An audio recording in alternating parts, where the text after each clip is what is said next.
third letter this year. Thank you all for being here today. We must come together and act now. Our future depends on it. And so we must continue to uphold these principles in our daily lives. Every 6 months without fail, a letter arrives at your kingdom hall. It is read from the platform by an elder, in the same measured tone used for every announcement, unhurried, unremarkable, as if the content is simply administrative. The Circuit Overseer Fund, it says, is not meeting its expenses. The congregation is encouraged to prayerfully consider increasing its monthly contribution. You have heard this letter before. So has your congregation. So has every congregation in your circuit, in your country, and in dozens of countries around the world. The letter has been arriving for decades. The amount has never gone down, and not once, not in any version of that letter, in any year, in any language, has anyone explained why. In this video, we are going to answer that question. We are going to look at exactly how the traveling overseer assistance arrangement works, where the money goes, who decided the congregations should pay it instead of the organization's centralized accounts, and why the recommended amount keeps rising even as Watchtower sits on one of the largest private real estate portfolios in American religious history. We are going to look at the informal economy that runs alongside the official fund, the cash handshakes, the envelopes, the dinners, that never appears in any accounting. And we are going to look at what the organization's own declining membership numbers mean for every publisher still sitting in those chairs. This is not a story about one letter. This is a story about a system. And once you understand how it was built, the letter makes perfect sense, just not in the way they intended. The Circuit Overseer is the most visible representative of Watchtower authority that a regular publisher ever encounters. He sits above the local body of elders and below the branch office. He visits each congregation in his circuit twice a year, a week at a time, attending meetings, accompanying publishers in the ministry, and meeting with elders behind closed doors to review field service numbers, judicial cases, and the general spiritual condition of the congregation. During that week, his word carries the weight of Warwick. Elders who want to remain elders pay attention to what he notices. He and his wife travel constantly. They have no permanent home. Their housing is provided by host families. Publishers who open their spare bedroom, stock the refrigerator, and prepare meals. Their car is provided by the organization. Their health insurance is covered. Their dental work is covered. They receive a small monthly stipend for personal expenses. In exchange for all of this, they are held up before the congregation as models of sacrifice, people who gave up the stability of settled life to serve Jehovah full-time. The sacrifice narrative is real in the sense that circuit overseers and their wives genuinely do give up a great deal. Constant travel, no permanent home, no career, no financial independence. These are not trivial costs. But the financial infrastructure that sustains that sacrifice is not coming from the organization's centralized accounts. It is not coming from the billions held in Watchtower's investment portfolios. It is coming from the people in the chairs. From the Tuesday night congregation. From you. The TOAA works through a per-publisher calculation. Each congregation is assigned a recommended monthly figure, a dollar amount multiplied by the number of active publishers on the congregation's records. The word recommended is doing enormous work in that sentence. It sounds voluntary. It is not experienced as voluntary. The body of elders sets the congregation's pledge, transmits it to the branch, and that pledge becomes a number the circuit overseer will examine when he arrives. He will look at whether you are meeting it.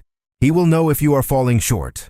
The social pressure inside a congregation to honor its pledged amount is not subtle, and it is not accidental. It is a direct consequence of the fact that the man reviewing your numbers is also the man evaluating your elders. Forum records going back more than 15 years show publishers across multiple countries raising quiet questions about this system, not out of cynicism, but because something about the arithmetic never quite added up. One early documented account describes the TOA as a requirement that all congregations must meet even when publishers are struggling financially.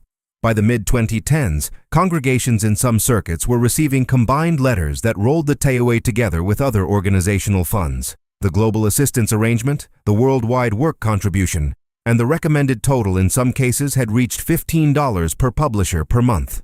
For a congregation of 70 publishers, that is more than $1,000 transmitted in a single month to a fund that would send another letter the following season asking for the same amount or more. $15 per publisher was not the starting figure.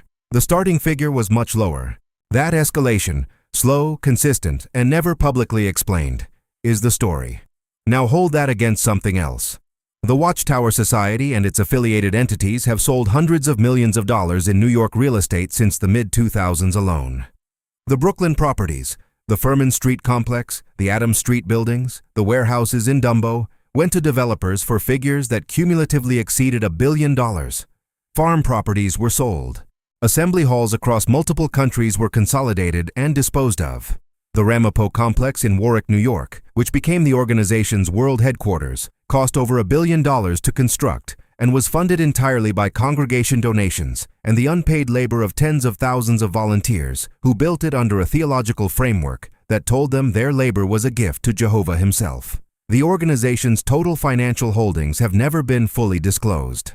The Watchtower Society is structured in a way that allows it to function as a religious entity without the transparency requirements that apply to publicly traded companies or many large nonprofits. What has been established through investigative journalism, court proceedings in multiple countries, and leaked internal documents is that the figure is substantial. This is not an organization that is short of money. This is an organization that has chosen, repeatedly, deliberately, year after year, to collect the money that funds its traveling representatives from the congregations at the bottom of its hierarchy, rather than from its centralized accounts. That choice could be made differently. The math would be trivial. The resources exist. The choice is not to use them for this. And that is the thing worth sitting with, because it is not just about the amount. It is about who pays it. The congregations being asked to fund the circuit overseer system are not uniform. A congregation of elderly publishers in a rural circuit with declining attendance receives the same per-publisher calculation as a congregation in a prosperous suburb. The publishers who reach into their pockets after the letter is read include people on fixed incomes, single mothers who count their budget carefully at the end of each month, teenagers working part-time jobs who have been taught that donating to the organization is an act of worship, immigrants who left their home countries partly because the literature they were given told them Armageddon was imminent and worldly.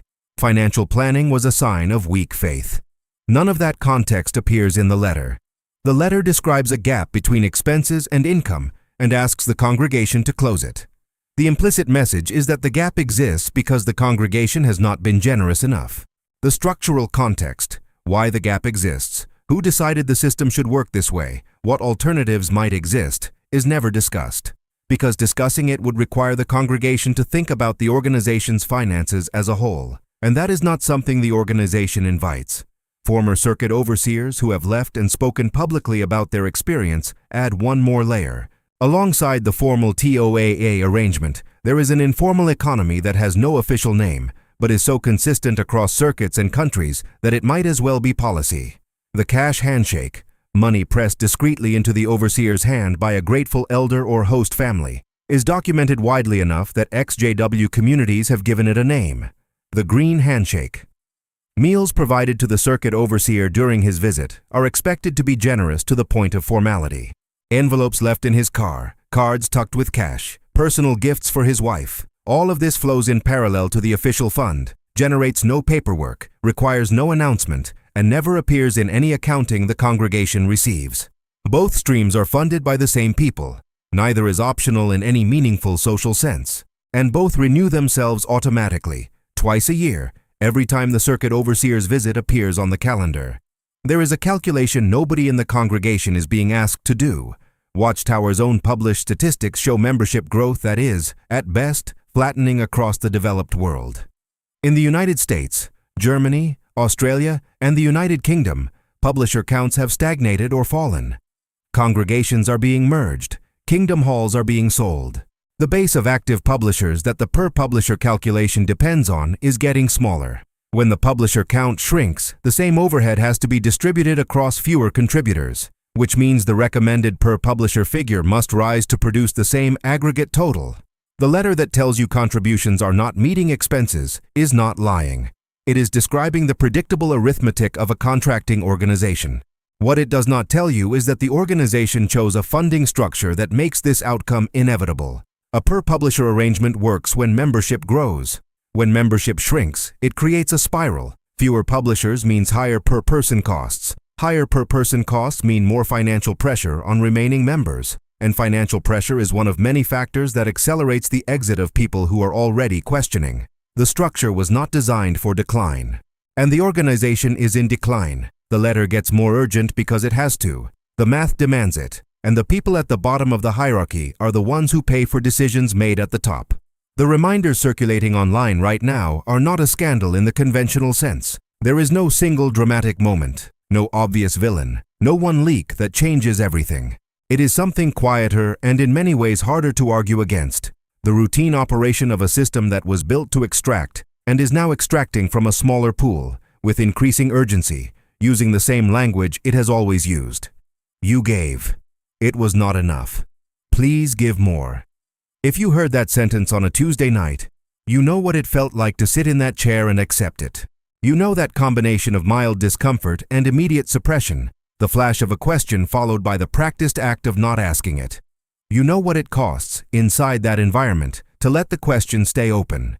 The question is open now. The traveling overseer assistance arrangement has been renewing itself for decades. It has survived every round of budget pressure, every round of membership decline, every real estate windfall that never found its way back to the congregations that funded it. It will send another letter. The recommended amount will be higher than it was last year. The elder at the podium will read it in the same measured, unhurried tone. And somewhere, a publisher who has been sitting in that chair for 30 years will feel that flash of discomfort, suppress it the way they always have, and drive home without asking why. That is what this system is built on. Not the donations, not the letters. That flash of a question, and the training that makes you let it go. If this video kept that question open for you, share it with someone who needs to hear it. Leave a comment with what you remember from those Tuesday nights. Because the more people understand exactly how this works, the harder it becomes to keep the question quiet.